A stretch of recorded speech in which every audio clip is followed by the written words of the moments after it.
Professor Kindiki is not basically a politician.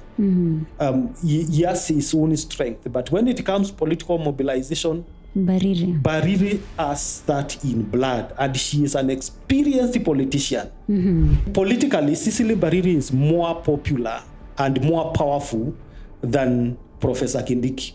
You cannot compare them. Okay. The only county in Mount Kenya that has shown evidence of heckling our president is Embu County. It is now time for Ruto to sit down and analyze politically the strengths of what we call Mount Kenya East and see what covers Mount Kenya East. This is what Dr. Michael Ndonye mentioned in his book. The 5 most popular ethnic groups, the Kikuyu, the Kalenjin, the Luya, the Luo, and the Kamba. And it is from these 5 tribes that all presidents, of course, out of the 5, 2 have produced the 5 presidents of this country. And the other 2 have produced the kingmakers in this country.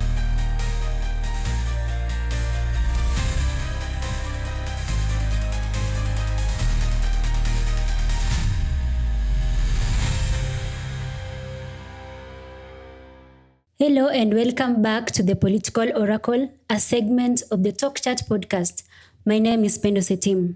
I'm joined by Dr. Michael Ndonye. Karibu sana daktari. Thank you very much. Ukoaje leo? Niko poa.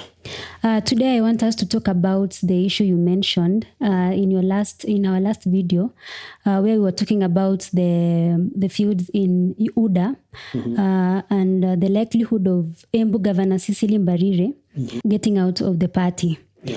So what are some of the implications that will impact Ruto's government if that happens? Okay.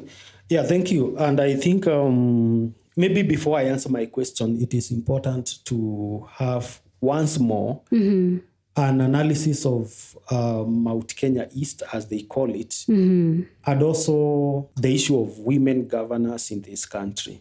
Okay. We need to understand that by the time Ruto was being sworn as the head of government in 2022, the whole of the country had 7 governors who were women. In fact, they used to call themselves the G7 governors. The G7 governors, because in the 2022 general elections, 7 governors were elected across the country. It was the biggest number of women governors elected since the promulgation of the 2010 constitution. And out of those 7 governors, 3 governors came from Mount Kenya East. And that was Governor for Meru, the Bishop Kawira Mwangaza, Governor for Embu, Honorable Cecily Mbarire, and Governor for Kirinyaga, Anne Waiguru. So one region, particular region, producing 3 women governors in an election across the country.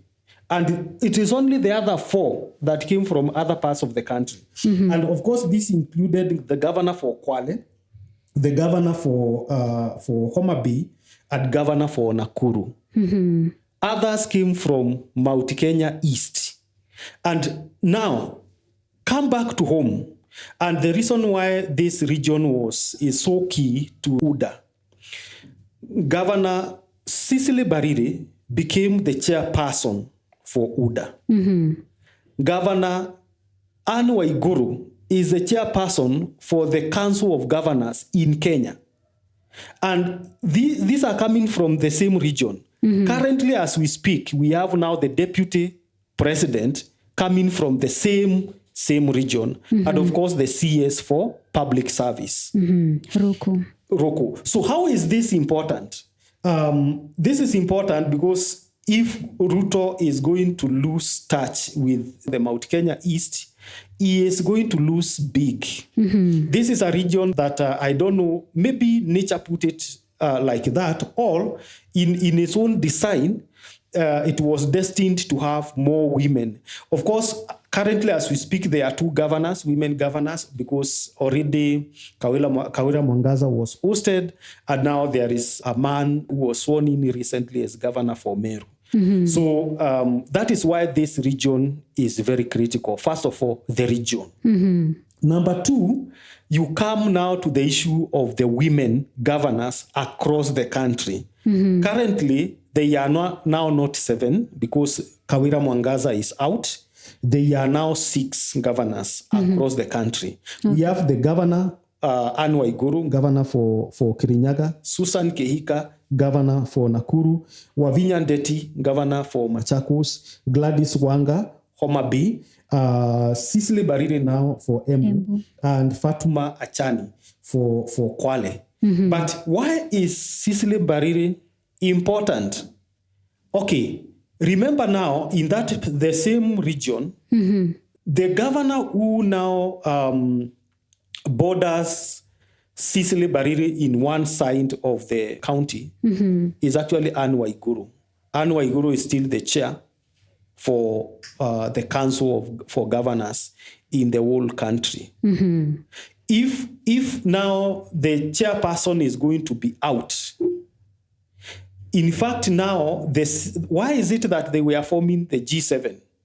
It was a kind of a club for women governors. Okay. So even now, they are 6, they still have the club as governors. So if one of them is not part of the government, others are going to be affected in the club because we don't know where they meet, what they say, the language they speak as women, the kind of things they aspire to achieve. Now that one of them was the chairperson for UDA and the other one is the chairperson for the Council of Governors, we don't know what they usually say. And if Mbarire is going to be out, most of these other women are going to feel out. And I can tell you, out of UDA. Okay. It may not be out of government, but out of UDA. But is there a difference between UDA and the government? It's very little, very small difference. And now, the other aspect in that is now when you talk about Mount Kenya as a region. Mount Kenya as a region now had produced more because now you talk about the Anne Waiguru, you talk about Susan Kehika, who is governor for Nakuru. Nakuru is in Rift Valley, but politically, Nakuru is in Mount Kenya. Yes. So politically, Nakuru is Kikuyu. Nakuru is what we call central. Okay. It's just like when we talk about Trans Nzoia. Trans Nzoia County is in Rift Valley, but Trans Nzoia is Luhya Nation. So it's in Western. It is in Western. Politically, it's in Western. But in terms of region-wise, it's in Rift Valley. The same case, Nakuru is Mount Kenya. So immediately you get one Mount Kenya governor out of UDA. The rest will follow. The other 2, because I know they have a club, the other 2 will feel they are not part of the government. And they are likely to feel isolated in some way. And that is how sensitive the issue of Cecily Mbarire is, especially when it comes to the issue of UDA. Now, we have Wavinya Ndeti, who comes from what borders Mount Kenya East is actually what we call Lower Eastern. In fact, at one side of Embu County borders Machakos. On the other side, Embu County borders Kirinyaga.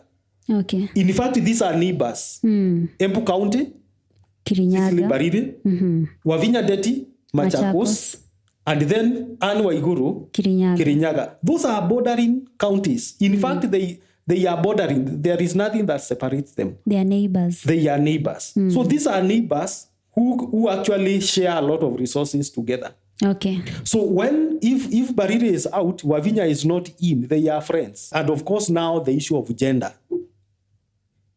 This is going to be taken as also an issue of gender because I don't know if Mbarire is out, whether Ruto is going to get another woman to be the chair.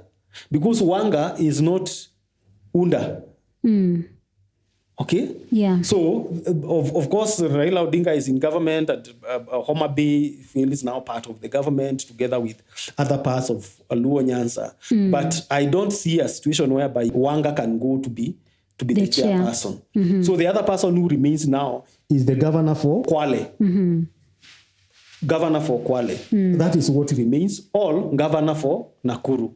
But I don't see a situation whereby these things can work out if Mbarire is out of UDA. So her being out of UDA is actually going to be such a big puzzle for the party and for William Ruto to try to interpret. We must understand that this, of course, started with Kindiki. I met with my sister, Cecily, the governor of Embu, who is also my sister and somebody I love and somebody we've walked a long journey together, politically. Kawambia sasa wacha ni kuongeleshe my sister, not as the deputy president of Kenya. Wacha ni kuongelesha kama ndugu yako and your age mate. And you will do nothing about what I'm going to tell you. Amulisa Governor, how is it possible? You're the national chairman of UDA. You are a UDA governor and the national chairman of the ruling party. Your party leader, the president, comes to your hometown and is heckled. What reason do we have to have you on board as the...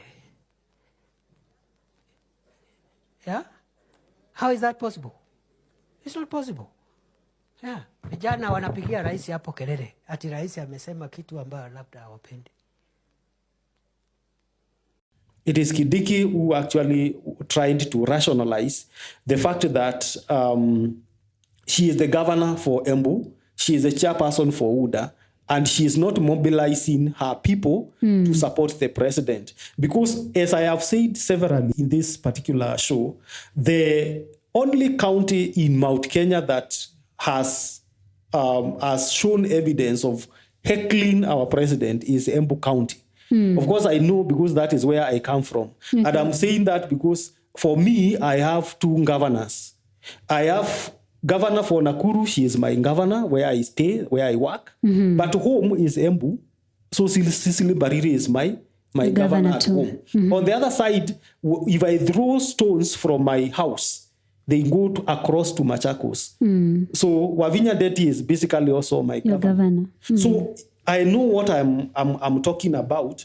And of course, when I am coming to Nakuru, because I don't go through Nairobi, I pass through Kirinyaga. So I understand the complexity of the region. And you remember our latest video, our last video, we were trying to tell Ruto, he is supposed to be a bit cautious. He is supposed to know how to resolve those divisions within his party and try to create collaborations. I don't know how to work with enemies. I don't know how to work with those who are in government and they are seen as not working. He just needs to create harmony amongst his people, even as he tries to welcome outsiders into his government. So this is going to be a very big, a complex issue for William Ruto. And if he does not talk to his deputy, because I said before that it was not now out of the three people, the deputy president, the governor for Embu, and CS Roko, who are supposed to unite Mount Kenya East. But now Mount Kenya East seems to be going. Divided. Remember, already Governor Kawira Mwangaza is out. I think, in my opinion, Kawira Mwangaza was allied to the deputy president, the former deputy president, Rigathi Gachagua. Why am I thinking like that? I am working on Meru, and I want to thank you for the decision that you made in the Senate. Meru, for me and President William Ruto, is a critical county in our scheme of politics and mathematics. And we would not want Meru to go the wrong way. I have met the members of parliament. I have met the MCs. I have met the governor. And on Monday, we have a discussion. I am going to mediate to create peace and harmony in Meru County for the development of the people of Meru to proceed without problems. I hope there will be no other problems elsewhere. In an unfortunate event that there are problems elsewhere, I'm available. When Kawira Mwangasa faced her first impeachment, it was Rigathi Gachagua who went to talk to her. It has always been Rigathi Gachagua who used to go and try to quell the divisions in Meru County, which was saw in Mount Kenya East. And of course, if that is true, it is not coincidence that Kawira Mwangasa lost when immediately Gachagua lost. Because, of course, we can say the person who used to hold her hand was out, so she could not be in. Of course, that is my opinion, but nothing can be far from truth.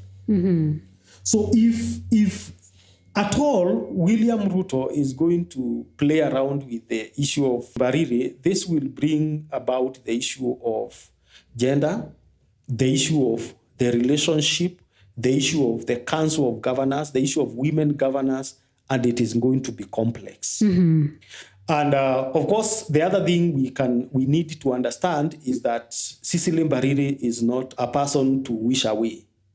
If you remember, I usually remember her because she is the one who orchestrated the removal of Patrick Lumumba. I remember she did it underground and it happened. By then, Cecily Mbarire was an MP. So she is not just a person to wish away, she is influential. She can influence, she can mobilize people against Ruto in Mount Kenya East, and it will come to be. In fact, I can tell you, when politically Cecily Mbarire is more popular and more powerful than Professor Kindiki. You cannot compare them. Okay. Yeah, she can mobilize a bigger region and more people than Professor Kindiki can do, because Professor Kindiki is not basically a politician. He has his own strength, but when it comes political mobilization, Mbarire has that in blood, and she is an experienced politician. I don't think Kindiki is. Okay. And that is why they should not wish away, and Ruto should not allow her to be fought, especially by the deputy president and the other people among UDA to host her.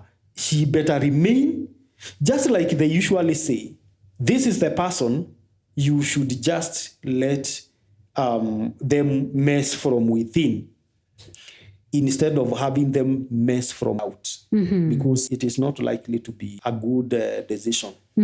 Yes. So I think that is the warning I wanted maybe to let Ruto know, because maybe they seem not to understand whom they are dealing with. And I'm not praising her because she is my governor. I'm talking about that because I know her. And I know Embu people. I come from there. And I know what she can do.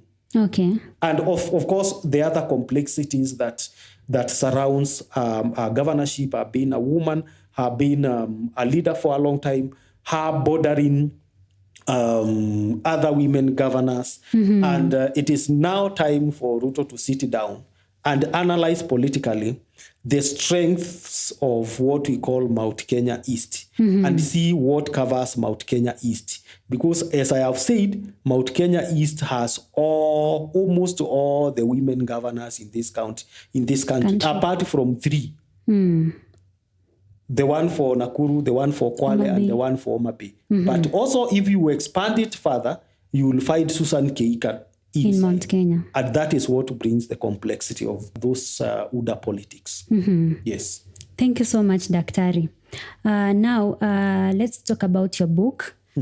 The book titled Political Economy of Reporting Presidential Politics. It's a book by Dr. Michael Ndonye. And in your book, you mentioned that in Kenya, politics is largely ethnic, enduring the 5 most popular ethnic groups, namely the Kikuyu, the Kalenjin, the Luya, the Luo, and the Kamba.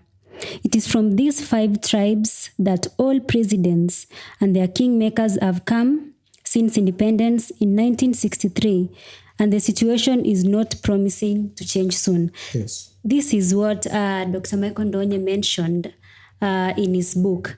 So, Daktari, maybe you can tell us in detail what you discussed in this particular book? This particular book is actually adopted from my PhD thesis, which was about political economy of reporting presidential politics in Kenya. Okay. And in this study, I did a study for close to 3 years.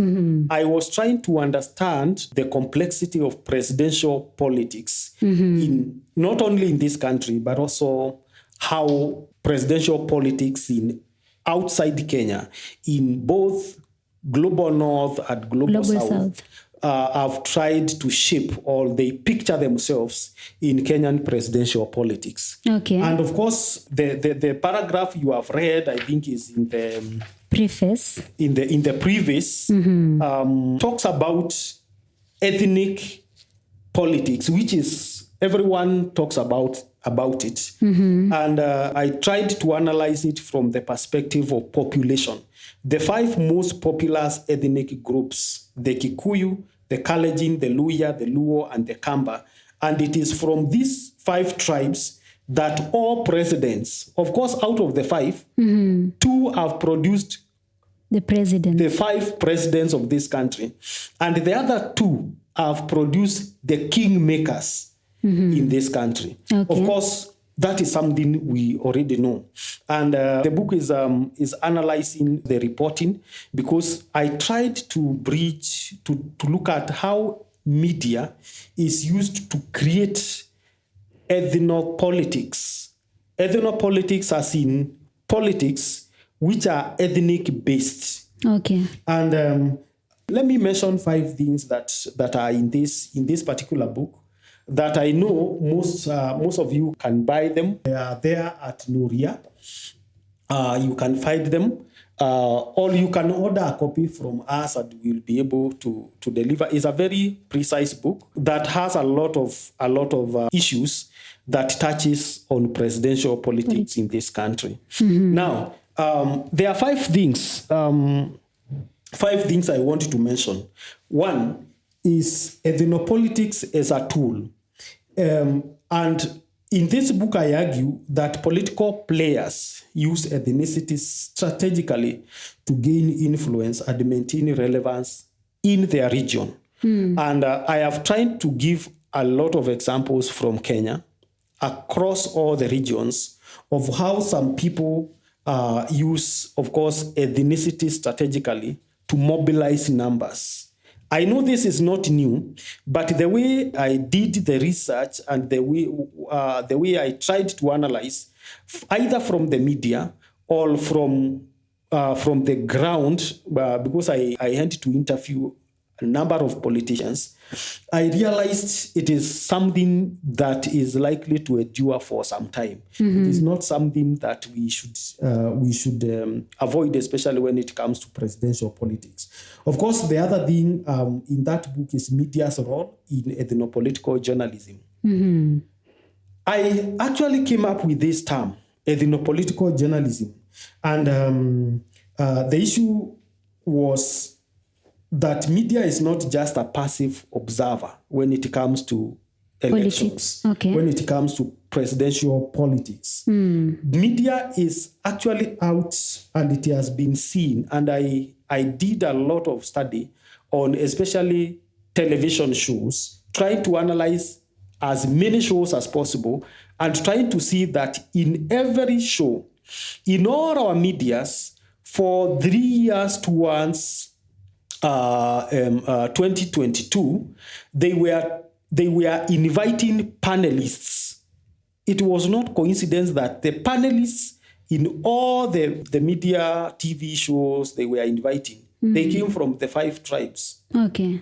How comes they were not able to invite any other person from other tribes? And that is what I was calling ethnopolitical journalism, because they wanted sensationalism, they wanted fight and contestations in their shows, and that one helps them to have viewers. Of course, in journalism we talk about prominence as part of what makes or constitutes news. So when they are inviting these people, they also treat these 5 tribes as prominent tribes in Kenya, so that you cannot have a Mijikenda coming to discuss about, for example, Unda. But it becomes a bit better if you have a Kalenjin talking about UDA that supposedly belongs to them. Okay. So it becomes easier to call a Luo analyst to come and talk about ODM and in support of ODM than calling a smaller ethnic group to come and defend Raila Odinga. So that is what I was calling ethnopolitical journalism. And it is something that is common and we see. Whether it is avoidable, that's another story. Of course, the other one is formation of ethnopolitical oligarchs or oligarchies. And I remember I started this in 2016. Ethnopolitical oligarchs are actually formed by alliances and what we call coalitions. They come together, they form coalitions, and they decide to take power. So we have contestations of oligarchs in this country. And if you look at these 5 tribes, you move from 2013, for example, not even going very far, 2013, there was Jubilee, and I think that was the time we had CORD. Okay? CORD belonged to 2 big tribes. Jubilee belongs to 3 big tribes. So total 5. You come to 2017, you find now Jubilee party, which was formed now, it was initially a coalition, but now party, which was Kikuyu, Kalenjin. And then we had NASA, which was Luo. Kamba, and Luya. Still 3. You come to 2022, you go to Unda, Kikuyu, Kalenjin. You go to, they used to call it the Azimio. And you realize it's the same formation. The Kalenjin, no, not the Kalenjin, the Luo, the Kamba, the Luya. And the Luya. Of course, Luyas were divided, but partly Mount Kenya kingmakers, like, of course, the incumbent president. But nothing has changed. And it is very little is going to change, and that is why whatever you have read, I'm saying, it is not going to change soon. So the book actually tries to analyze the formation of ethnopolitical oligarchs and how now they use their resources in terms of numbers and also in terms of money to mobilize politically to be able to win an election.